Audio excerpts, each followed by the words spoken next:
Warga dan pengurus Karang Taruna Surya Kencana, Desa Babakan Damai, Kecamatan Cisaat, Kabupaten Sukabumi, menggelar bakti sosial santunan anak-anak yatim dan juga santunan bagi jompo di Kampung Babakan, Desa Babakan, Kecamatan Cisaat, Kabupaten Sukabumi, Minggu 18 Agustus 2024. Ketua Karang Taruna Surya Kencana Kampung Liung Tutut, Desa Babakan, Cisaat, Kabupaten Sukabumi, Zainul Mutakin mengatakan, antusias warganya di acara pentas debus dan juga bakti sosial dan kegiatan lomba 17 Agustus 2024 dan berharap bisa rutin dilaksanakan. Warahmatullahi wabarakatuh.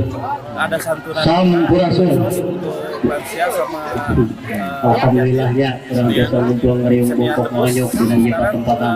Mudah-mudahan barokah kang yang memperingati HUT RI Hari Kemerdekaan Urang Sadayana. Puncak acara HUT RI ke-79 oleh warga Kampung Liung Tutut yang diisi dengan atraksi debus dan pentas seni menjadi bagian penting dalam melestarikan seni budaya Sunda.